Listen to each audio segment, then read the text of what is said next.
Hello students. आज का topic है डिकोडर। डिकोडर एक कॉम्बिनेशनल सर्किट है जिसमें n इनपुट लाइंस होती हैं और 2 की पावर n आउटपुट लाइंस होती हैं। डिकोडर का काम बाइनरी इनपुट को आउटपुट में डिटेक्ट करना होता है। जब डिकोडर एक्टिवेट होता है तब इनपुट्स हाईली एक्टिवेट होते हैं। जब डिकोडर एक्टिवेट होता है तब इनपुट्स हाईली एक्टिवेटेड होते हैं।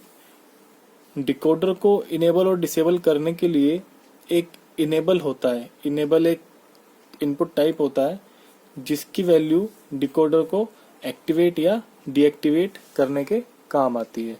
ए decoder is a combinational circuit that has n input lines and maximum number of 2 to the power n output lines. ये भी एक कॉम्बिनेशन सर्किट ही होता है जिसमें n इनपुट लाइंस होती हैं और 2 की पावर n आउटपुट लाइंस होती हैं। बस इसका काम क्या होता है, ये बाइनरी इनपुट्स को डिकोड करता है अदर आउटपुट्स में।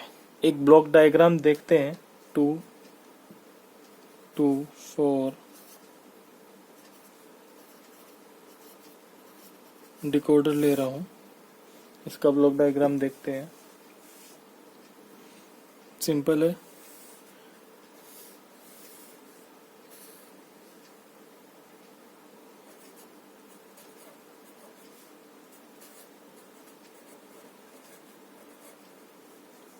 इसमें 2 इनपुट हैं,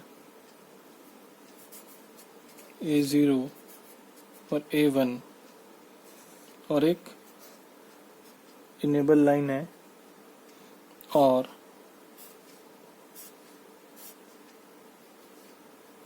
4 आउटपुट हैं।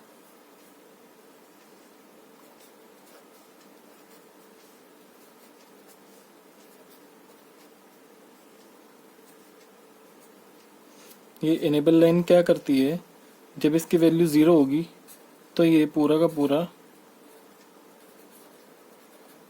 डिसेबल होगा, और जब इसकी वैल्यू 1 होगी तब ये पूरा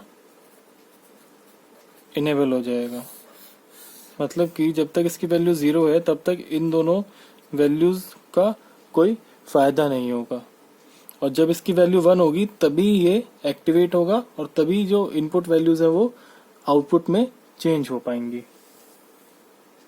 इसकी ट्रुथ टेबल देखते हैं। सबसे पहले इनेबल, फिर इनपुट्स, देन आउटपुट्स। जब इनेबल 0 है तो कोई भी इनपुट नहीं आ रहा है और सबकी वैल्यू क्या है, 0। और जब ये इनेबल हो गया है तो दोनों इनपुट्स में 0 0 आ रहा है और आउटपुट्स में 0 0 0 देन 1। ये अभी भी इनेबल है। A1 की वैल्यू 0, A0 की 1, देन I3 0 0 1 0।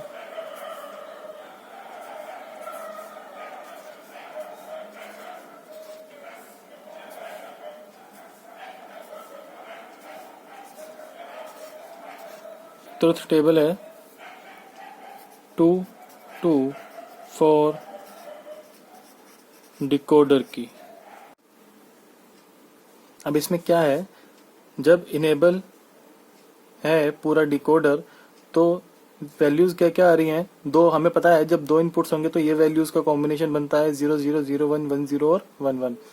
उसी के अकॉर्डिंग इन आउटपुट्स क्या आएंगे हमारे पास, जब दोनों 0 हैं तो I0 1 आएगा, जब फर्स्ट इनपुट 1 है तब I1 1 हो जाएगा, जब A1 1 है और A0 0 है तो I2 1 हो जाएगा, जब दोनों 1 1 है तो I3 1 हो जाएगा। ठीक है।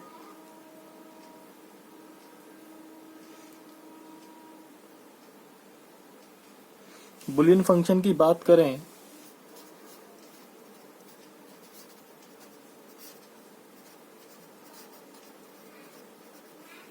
तो इनका बुलियन फंक्शन क्या बनेगा,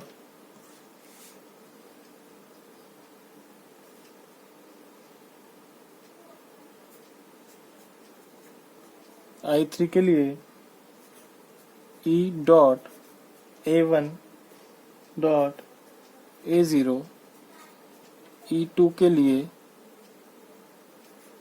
I2 के लिए E dot A1 dot A0 का कॉम्प्लीमेंट, E1 के लिए E dot A1 dot A0 और I0 के लिए E डॉट A1 का कॉम्प्लीमेंट डॉट A0 का कॉम्प्लीमेंट, ये इनके बुलियन फंक्शन बन जाएंगे।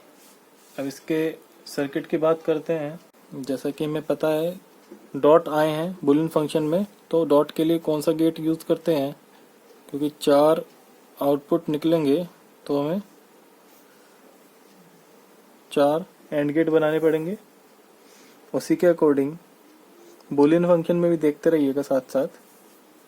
ये हमारे पास 2 इनपुट हैं। अब इसको कनेक्ट करते हैं। ये देखो, इसमें मैंने बताया था अभी जब हमने बुलियन फंक्शन लिखे थे पीछे, E dot A1 dot A0, उसके लिए हमें क्या करना है, A1 पास कराया इस गेट में, A0 पास कराया और E पास करा दिया, ठीक है। ऐसे ही A1 डॉट A0 का कॉम्प्लीमेंट, A0 को कॉम्प्लीमेंट करने के लिए क्या करेंगे, A0 को नॉट गेट के थ्रू पास कर देंगे हम लोग, ठीक। इसी तरह से ये पूरा सर्किट बन जाएगा। अब क्या होगा, जब भी यहाँ पर इनेबल में 0 पास होगा तो सब में 0 पास होगा, और 0 की वजह से सारे के सारे क्या हो जाएंगे, 0 हो जाएंगे, ठीक है। और जब भी इसकी वैल्यू 1 होगी तो ये सब इनेबल हो जाएंगे। तब सिर्फ किस पे डिपेंड करेंगे, A1 और A0 पर। इसी तरीके से 3 to 8 और 4 to 16 डिकोडर्स को इम्प्लीमेंट करते हैं। इसके लिए थोड़ा सा चेंज हो जाता है, एक छोटा सा फॉर्मूला बता देता हूँ मैं उसके लिए। अगर मैं बात करूँ 3 to 8 डिकोडर की, तो इसमें आउटपुट जो है ये हायर है, तो M2 कितना हो गया 8, और M1 इससे छोटा डिकोडर कौन सा होता है 2 to 4 वाला, तो उसका आउटपुट कितना हो गया 4। तो 8 डिवाइड बाई 4 दैट मीन्स 2, मतलब कि हमें 2 टू द हमें 2 डिकोडर चाहिए, कौन से ऑर्डर के, 2 to 4 डिकोडर। हमें 3 to 8 डिकोडर बनाने के लिए 2 2 to 4 डिकोडर चाहिए, ठीक है। ये मैं आपको नेक्स्ट वीडियो में बताऊंगा। 2 to 4 डिकोडर से 3 to 8 कैसे बनता है, और 3 to 8 से 4 to 16 कैसे बनता है। Thank you.